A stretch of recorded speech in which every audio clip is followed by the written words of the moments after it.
Un soir, quelque part entre la poussière rouge du Sahel et un avant-poste fatigué, un pick-up usé s'arrête sans escorte officielle. De la benne ne descend ni un général couvert de décorations, ni un dignitaire en costume, mais un homme en treillis qui enlève son casque comme n'importe quel soldat, Ibrahim Traoré, venu sans caméra et sans discours. Que signifie pour des hommes qui vivent dans la peur quotidienne de voir le président du Burkina Faso partager leur riz froid, s'asseoir sur la même caisse de munitions et écouter en silence leurs histoires brisées? Parce que si un chef d'État choisit la poussière plutôt que le marbre, c'est peut-être que quelque chose dans la façon de comprendre le pouvoir en Afrique est en train de basculer. Cette histoire ne se contente pas de raconter un président proche de ses soldats, elle explore ce que devient une nation quand son armée cesse d'être une simple machine de guerre.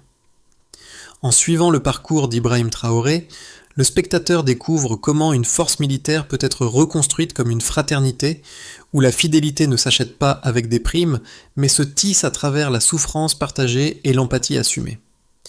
Les enjeux dépassent largement les frontières du Burkina Faso.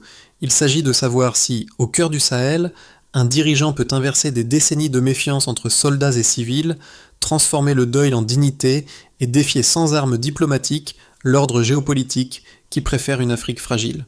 En 25 à 30 minutes, ce récit promet de montrer comment une armée que l'on croyait condamnée au désespoir tente de devenir le miroir d'un peuple, et pourquoi ce modèle, s'il survit aux attaques et aux trahisons, pourrait inspirer bien au-delà d'Ouagadougou. La révélation ne commence pas avec une victoire, mais avec un chiffre brutal. 17 cercueils alignés sous le soleil après une embuscade près d'Arbinda. Ce jour-là, devant les familles rassemblées, Ibrahim Traoré ne prononce qu'un discours cassé, presque chuchoté, avant de s'agenouiller à côté d'une mère effondrée, et cette image devient le point de bascule d'une nouvelle conception du commandement.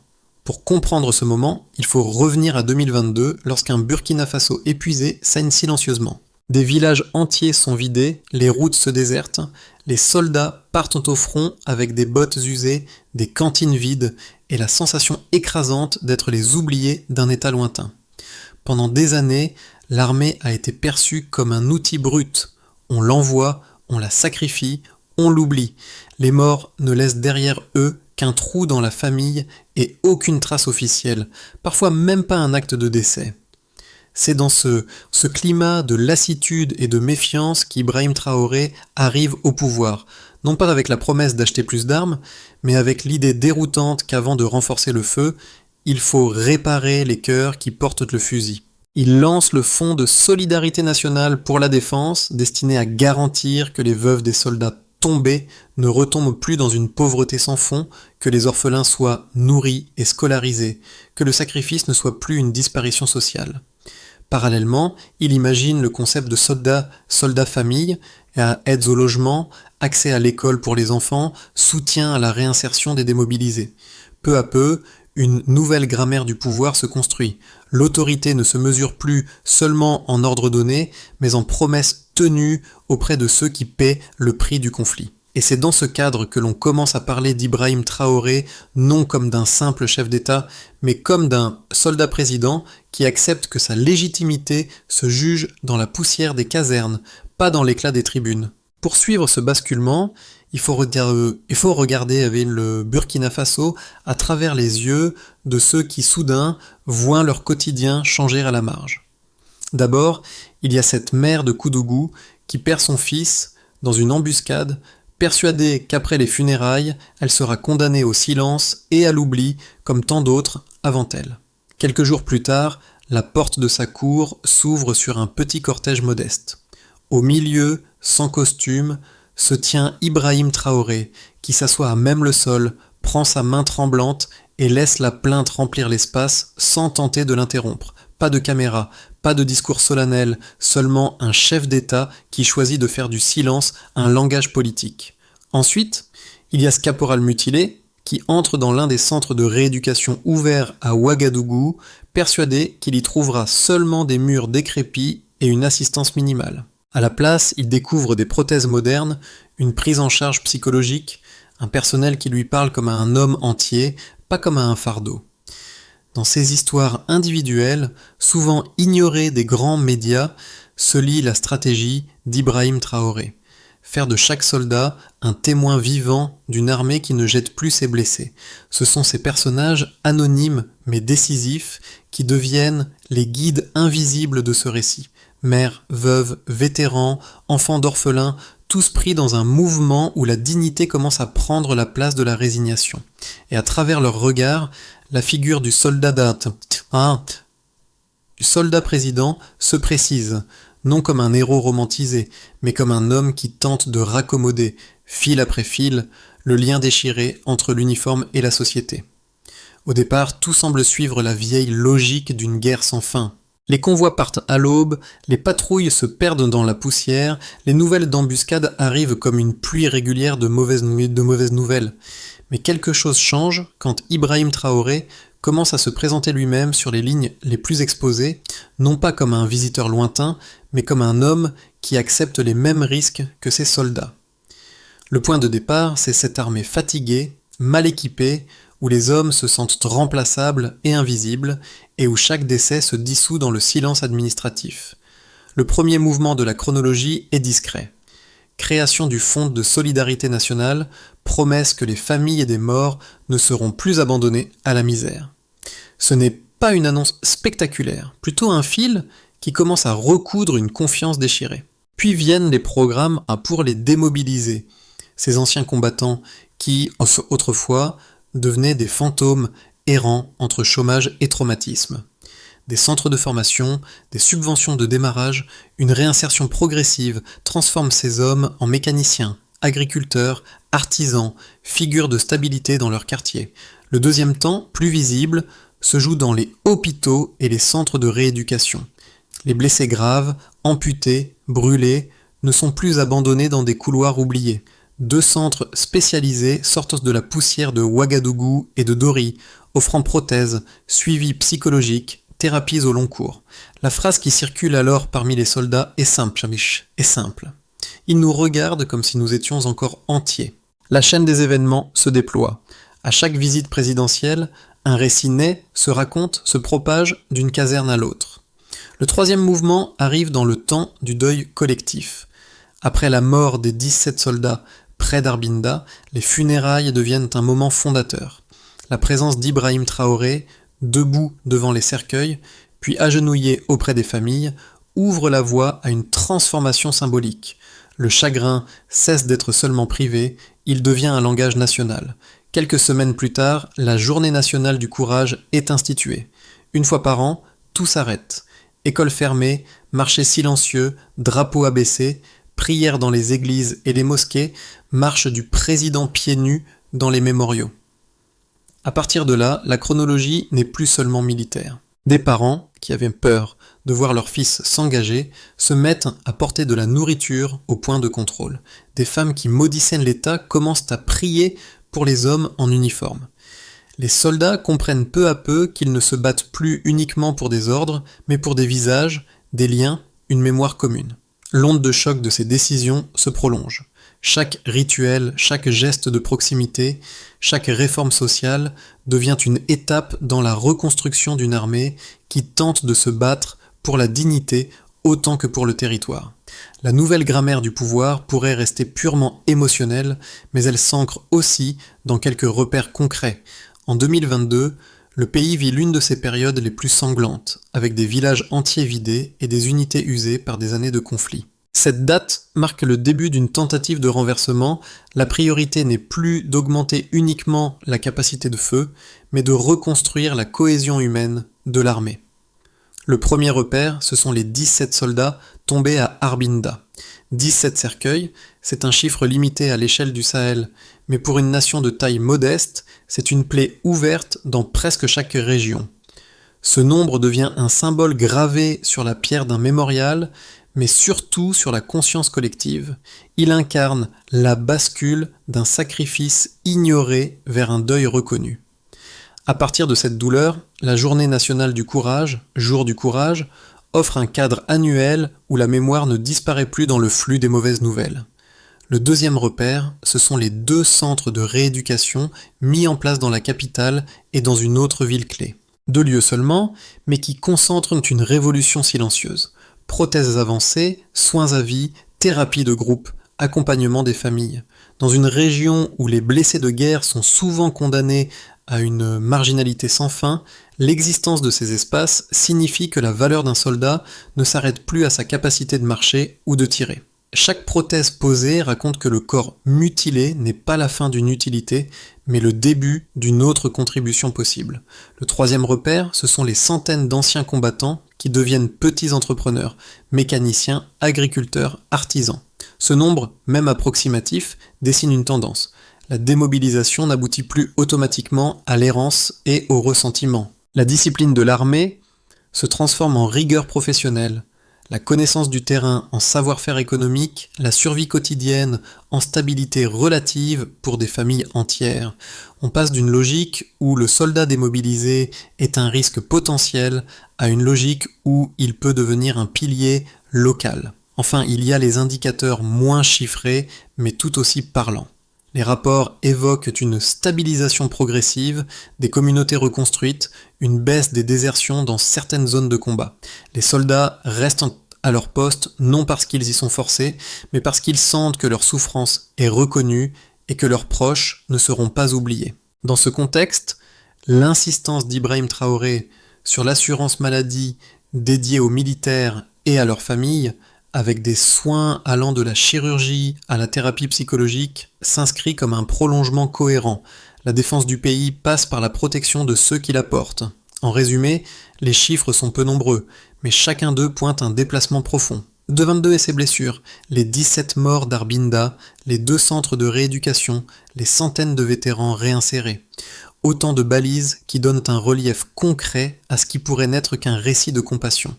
Il rappelle que, derrière les grandes formules, l'expérience du soldat président se mesure aussi en vies stabilisées, en mémoires assumées, en communautés qui sortent lentement de la peur. Face à ce tableau, les objections ne manquent pas. Certains observateurs extérieurs décrivent Ibrahim Traoré comme un dirigeant peu orthodoxe, dont l'accent mis sur l'émotion, les rituels et la proximité pourraient masquer une forme de populisme dangereux.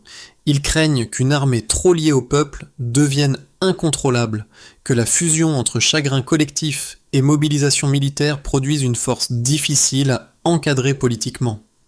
D'autres critiques viennent d'un angle différent. Ils accusent ce modèle de misère excessivement sur le symbolique. Marcher pieds nus dans les mémoriaux, partager des rations de riz avec les soldats, s'agenouiller devant les mères endeuillées. Pour eux, ces gestes restent en des images fortes mais insuffisantes face à la brutalité du terrorisme, à la complexité géopolitique du Sahel, aux limites matérielles d'un pays enclavé aux ressources limitées. Ils voient dans cette approche un risque de fragilité, trop d'empathie, pas assez de dissuasion. Pourtant, la réponse se lie dans la réalité de terrain décrite par les témoignages. Les soldats qui, auparavant, se sentaient instrumentalisés, commencent à percevoir leur président comme un frère d'armes, pas seulement comme un donneur d'ordre. Le moral, malgré les années de conflit, est rapporté comme plus élevé que par le passé, précisément parce que la souffrance n'est plus traitée comme une affaire strictement privée. Les familles, autrefois hostiles à l'idée de voir leurs proches s'enrôler, apportent désormais nourriture et soutien moral aux postes avancés, réduisant la fracture entre armée et civile. Les critiques étrangères insistent sur le risque que ce modèle inspire d'autres officiers dans la région, craignant une vague de mouvements politiques difficiles à contrôler depuis les capitales occidentales. Mais du point de vue des populations concernées, la contagion possible de ce soldat président repose moins sur une idéologie que sur une évidence. Une armée qui protège vraiment ses membres est plus résistante aux manipulations et à la corruption. En ce sens, le projet d'Ibrahim Traoré, loin d'être un simple pari sentimental, apparaît comme une tentative de construire une force de sécurité enracinée dans l'humanité, ce qui, dans un contexte de guerre prolongée, constitue peut-être la ressource la plus stable. Au milieu de ce récit, une phrase s'impose comme pivot « L'armée appartient au peuple ». Cette idée, simple en apparence, change la manière de lire tout ce qui s'est déroulé jusque-là. La transformation ne se limite plus à des gestes de compassion ou à des ajustements sociaux. Sous l'impulsion d'Ibrahim Traoré, un mouvement d'armée citoyenne prend forme. Les soldats réparent des routes, reconstruisent des écoles, apprennent aux villageois à sécuriser leurs récoltes dans des zones encore menacées. Ce ne sont plus seulement des porteurs d'armes, mais des artisans de survie quotidienne qui se présentent dans les villages. Lorsque les habitants de Dori, de Djibo ou de Fada voient les uniformes arriver, leur première réaction n'est plus de se cacher, mais de saluer, d'offrir de l'eau, parfois de la nourriture. Ce basculement symbolique modifie la manière dont la guerre est ressentie. Les soldats se voient comme protecteurs d'un tissu social fragile, pas comme simples instruments d'une logique d'État abstraite. Les civils, eux, commencent à percevoir l'uniforme comme une promesse de présence plutôt que comme une menace de violence. À ce point du récit, la question n'est plus seulement de savoir si ce modèle est efficace militairement, mais s'il peut redéfinir durablement la relation entre pouvoir, sécurité et humanité dans un pays traumatisé. Les conséquences de cette mutation se lisent différemment selon les groupes sociaux. Pour les familles de soldats d'abord, le changement est tangible. Les veuves ne sont plus abandonnées à la charité aléatoire des voisins ou des associations, elles reçoivent un soutien régulier qui leur permet de maintenir un minimum de stabilité. Les orphelins sont habillés, nourris, scolarisés, intégrés dans un récit national où le sacrifice de leurs parents n'est pas effacé. Dans ce cadre, la figure d'Ibrahim Traoré n'est pas seulement celle d'un chef politique, mais celle de l'homme qui a brisé le silence autour de la mort en service. Pour les vétérans démobilisés, autrefois condamnés au statut de fantômes sociaux, les effets sont tout aussi profonds. Les programmes de réinsertion les aident à devenir des acteurs économiques, propriétaires de petites entreprises, mécaniciens, agriculteurs, artisans. Ils ne portent plus l'uniforme, mais leur discipline et leur sens de la responsabilité continuent de façonner la vie de leur quartier. Cette transition atténue le risque de voir ces hommes céder au trafic ou aux groupes armés qui prospèrent sur le désespoir. Pour les civils vivant à proximité des zones de conflit, la relation avec l'armée se transforme progressivement. Autrefois, la vue d'un convoi militaire évoquait la peur, les contrôles brutaux, l'incertitude. Désormais, des paysans apportent des mangues fraîches au checkpoint, des commerçants envoient de la nourriture aux avant-postes, des écoliers dessinent des soldats comme des protecteurs, pas comme des prédateurs. Ce glissement de perception fait de l'armée un miroir de la nation, meurtri, marqué, mais debout.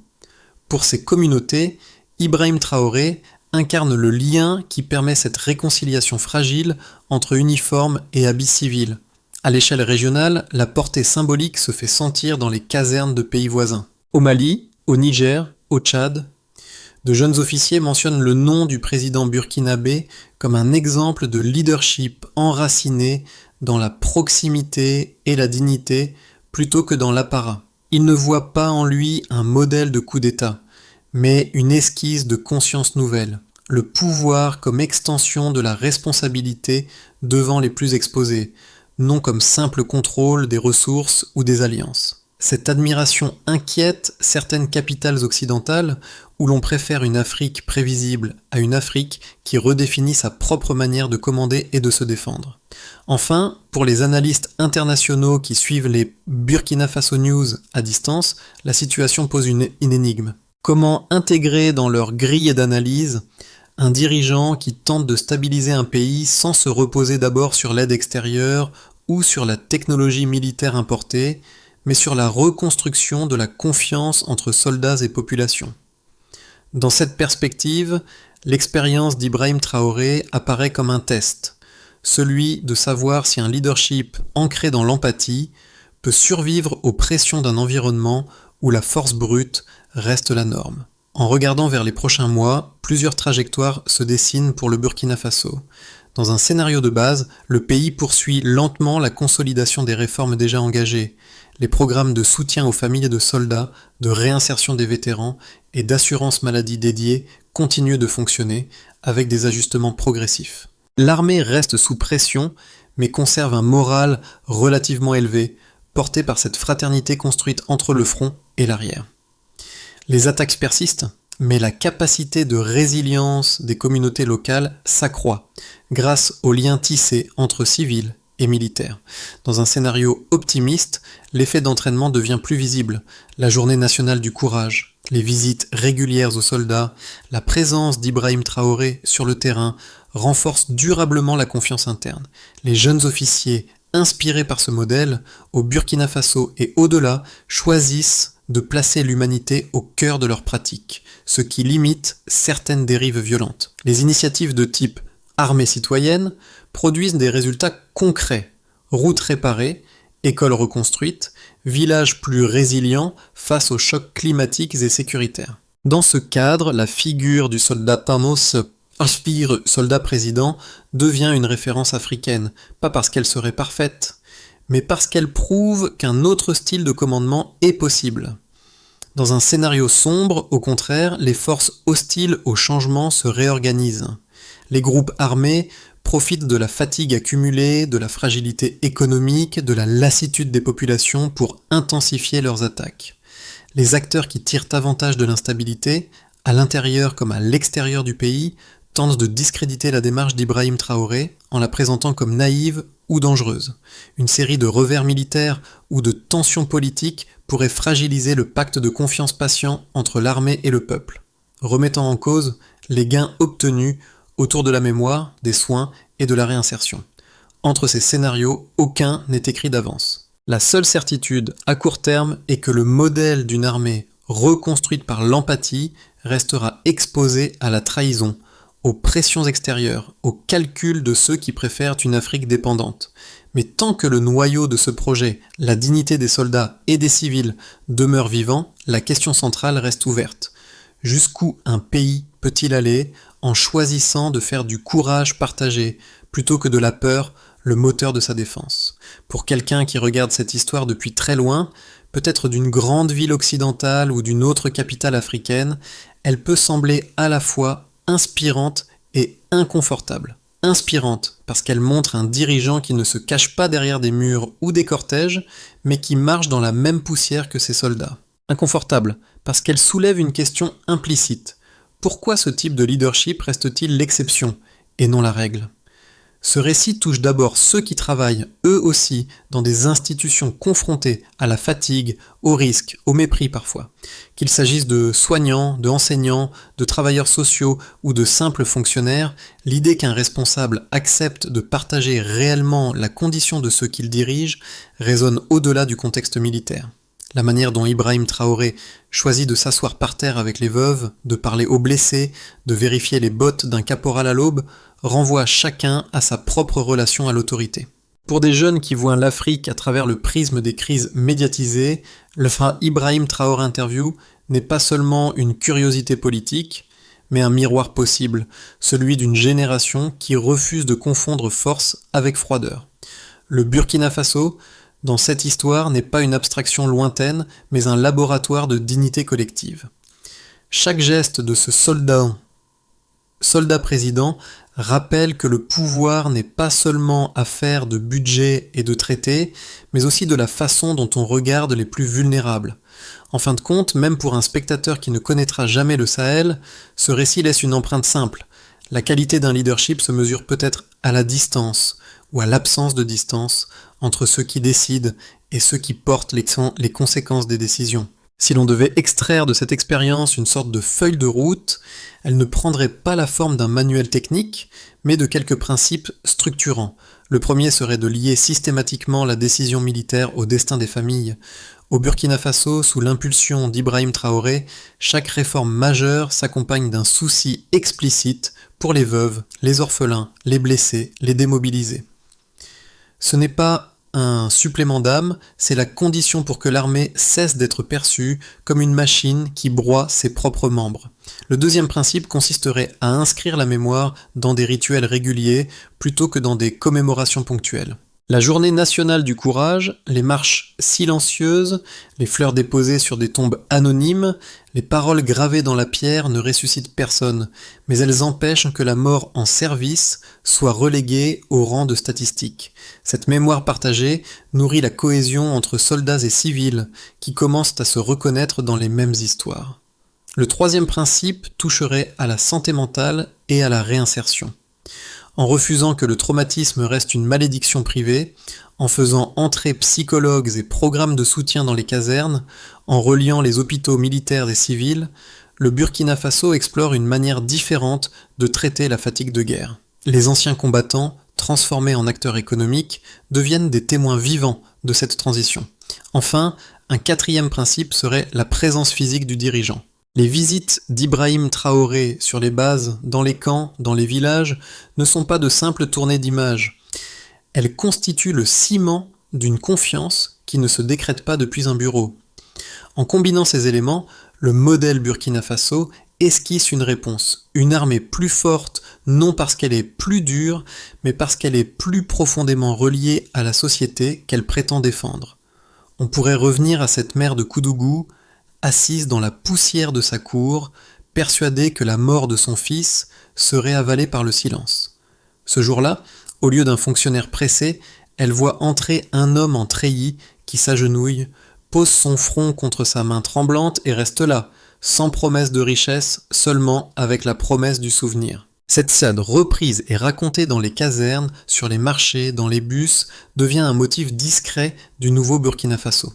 Plus tard, quand les enfants de cette mère marchent dans les rues d'Ouagadougou, ils croisent d'autres soldats qui portent peut-être les mêmes cicatrices que leurs frères disparus, mais qui savent qu'ils ne seront plus oubliés de la même façon. Dans la pierre du mémorial, dans les centres de rééducation, dans les petits commerces tenus par d'anciens combattants, le geste initial d'Ibrahim Traoré trouve des échos concrets.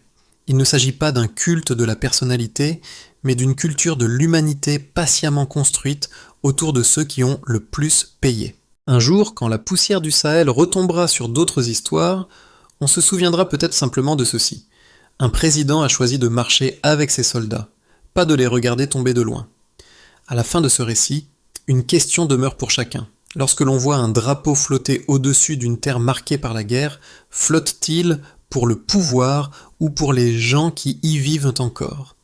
L'exemple venu du Burkina Faso n'offre pas de solution miracle, mais il oblige à regarder autrement la notion de leadership, en Afrique comme ailleurs. Il montre qu'un Ibrahim Traoré Burkina Faso n'est pas seulement un sujet de débat géopolitique, mais le point de départ d'une réflexion plus large sur la manière de gouverner en temps de crise. Chaque spectateur, qu'il soit citoyen, responsable local, militaire ou simple observateur, peut se demander ce que signifierait, dans sa propre réalité, le fait de rapprocher ceux qui décident de ceux qui payent le prix.